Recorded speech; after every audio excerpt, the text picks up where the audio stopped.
lá, as redes sociais estão em polvorosa e todo mundo quer saber por que eu estou falando com sotaque brasileiro. Na verdade, eu tenho que dizer que esse sotaque é meio mid-Atlantic, porque os portugueses o escutam brasileiro, mas os brasileiros o escutam português.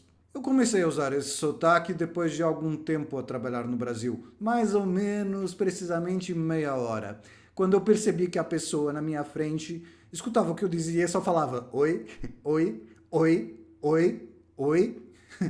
Eu pensava, talvez ela não esteja me falando oi, porque ela já me conhece. Talvez ela não esteja entendendo o que eu estou dizendo. Além disso, os brasileiros fazem uma coisa muito engraçada quando não entendem o que você está falando, que eles ficam olhando para o alto, assim, meio que para a tua testa. Eles ficam olhando meio assim. De repente o olhar fica meio perdido e...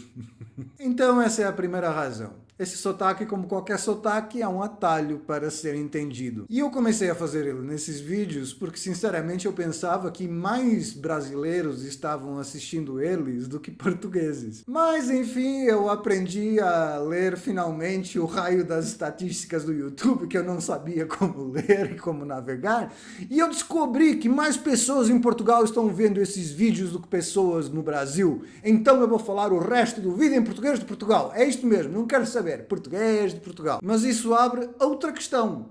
Qual o sotaque de Portugal? É que eu sou de Monção, no extremo norte de Portugal.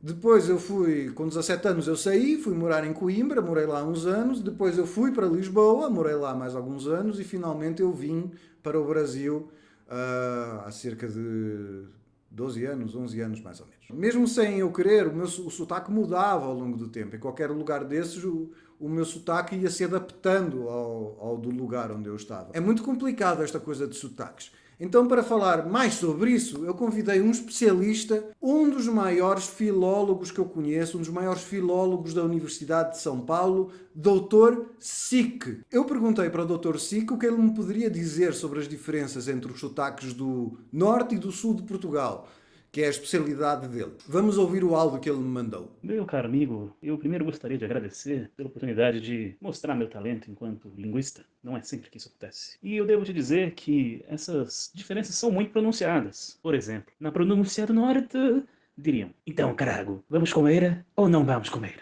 Agora, no sul, se diria: primeiramente, boa tarde, mas preciso saber se tu queres falar dos secretos de Porco Preto ou dos Dons Rodrigos. Porque se quiseres falar dos secretos, vens aqui. Se queres falar dos Dons Rodrigos, vais lá. Eu acho que o Dr. Sique não sabe um cara. Mas ele não está mais errado do que muita gente que eu conheci em Portugal. Eu próprio, quando morava em Coimbra, tive amigos que se riam de mim porque eu dizia, no meu sotaque do norte de Portugal e no meu jeito de falar do norte de Portugal, eu dizia onde ides? Eu perguntava onde ides? Em vez de falar onde é que vocês vão? E eu próprio me ria das pessoas de Coimbra, dos meus amigos de lá, quando os ouvia dizer vermelho em vez de vermelho, ou espelho em vez de espelho. Eu acho que esses preconceitos têm um pouco que ver com a televisão. A televisão portuguesa, que é quase toda feita em Lisboa, na maior parte, ela impõe uma espécie de musiquinha, uma espécie de sotaque normalizado. Isso acontece muito no jornalismo. Todos os jornalistas falam iguais e dizem as notícias do mesmo jeito. Eles falam as coisas meio assim.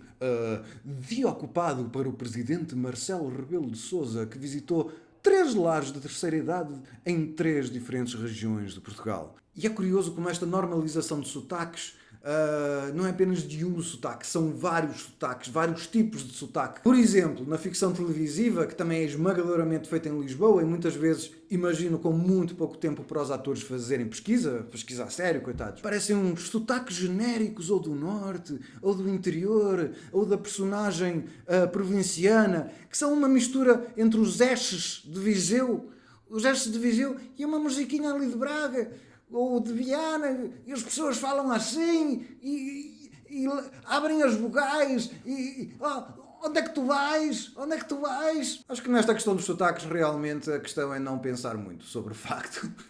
Se estamos a ser entendidos muito bem e se não estamos, olha, paciência, adapte-se. Os sotaques mudam espontaneamente, não há o que fazer. E isso nunca ficou tão claro para mim como neste vídeo que eu gravei há 13 anos, quando eu ainda morava em Lisboa. Fiz uma viagem de Lisboa para a minha terra natal, para passar um fim de semana, e o meu sotaque muda do início do vídeo para o final. Depois que eu falei com os meus pais e tal, eu voltei ao meu sotaque original, o meu sotaque do extremo norte de Portugal, de Monção. Então reparem, no início do vídeo o meu sotaque é assim. Já tomei café, aliás a prova está aqui. Portanto, é uma bela manchinha de café que foi ali na cafeteria, o café que tomei a seguir ao pequeno almoço. Depois de falar com os meus pais, ele já está assim. Tenho noção que durante a viagem talvez tenha abusado um bocadinho, por isso se calhar o melhor é agora comer uma saladinha, comer uma frutinha e ir para a cama. Ah, olha esta carinha redondinha. Sabem qual era o segredo para esta carinha redondinha? Primeiro, ainda estava nos meus 20 anos.